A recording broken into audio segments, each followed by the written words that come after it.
For more on this, we take you back to Nompumelelo Siziba, who's at the ANC Headquarters in Luthuli House. Nompu, it's great to have you again on the program. I know some important key talking points came out of that all-important media briefing. I know we heard about how it's important to have inclusive economic growth. We heard how there needs to be a synergy between government and the people, also some state-owned enterprises coming into the fore. Talk to us about what were some of your takeout points from that all-important media briefing. Thanks very much, Mkolisi. Well, the issue of a capable state is one that the ANC always talks about, that they want to ensure that they have a capable state.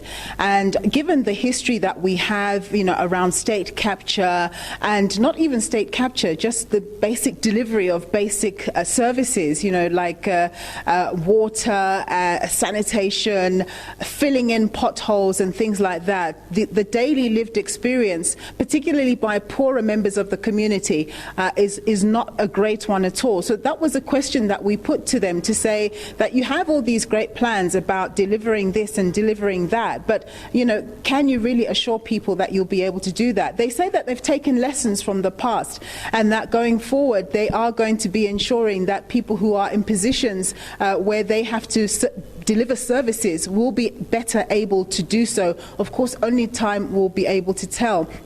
They emphasized a lot on vocational courses and vocational learning.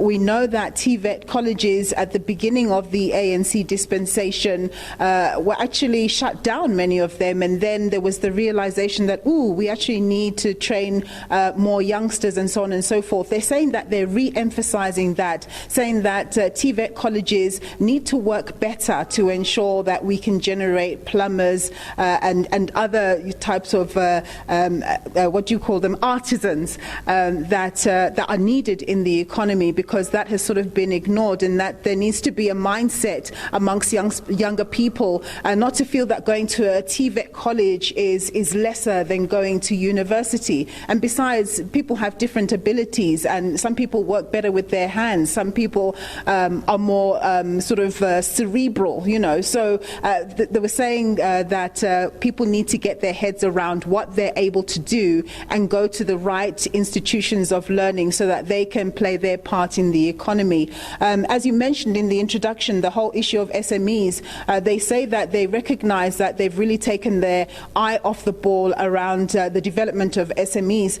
Currently, the ANC government has launched this fund of some 15 billion rand to help SMEs, following the COVID disaster and also the floods and so on and so forth. But in the scheme of things, it probably isn't enough. So they're saying that going forward, they want to ensure that there are more initiatives to be able to help the SME sector, because globally speaking, there's an understanding and an appreciation that it's the SME, the entrepreneur, who's actually going to get the economy going, and to a lesser extent, your multinationals. They don't employ as many people as, say, SMEs would when you take them into their totality. The digital economy is something they're paying more attention to as well. It's their aim and their hope that very soon, especially with the recent release of Spectrum, that South Africans are going to be able to broadly have access to the internet and be able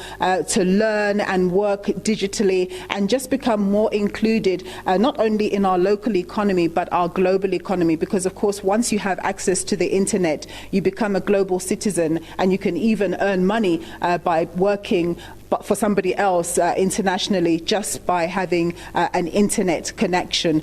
So they were talking about a lot of these things. Of course, this is the policy documents are living documents. They're going to be consulting with stakeholders, the general public. Today, they wanted to hear from the media and get questions from the media to begin a conversation. But they're going to be speaking to members of the public, experts in the various sectors and fields fields of the policy areas that they're covering. So that engagement is going to continue, and then things will then be processed. They use the word process at the policy conference, which is set to take place at the end of July.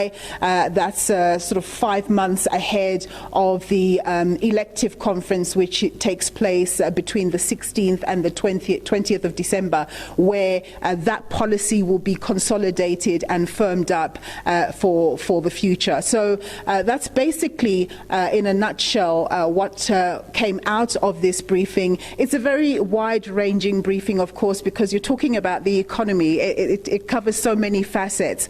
But the key thing from where I stand as somebody who's been covering the economy for several years is really about implementation of great policies.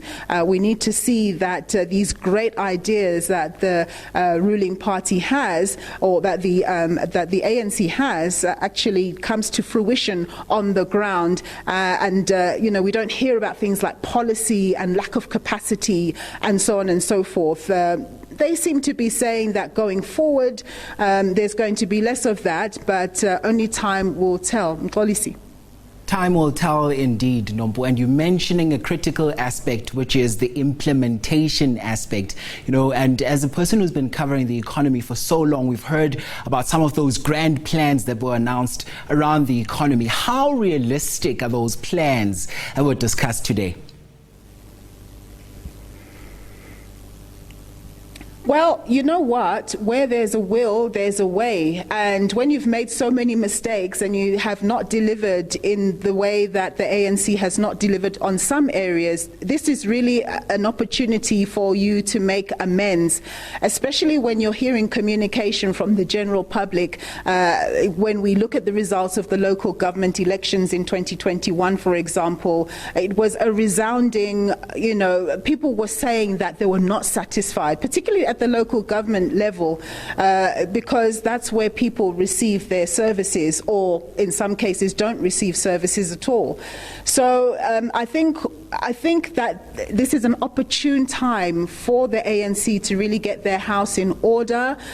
But given what we've been seeing at some of the provincial conferences and stuff, you get the sense that people are in this for themselves and not necessarily about Abantu for the people. And so if those mindsets don't change fairly quickly, I think we're going to see the status quo where we regress rather than progress.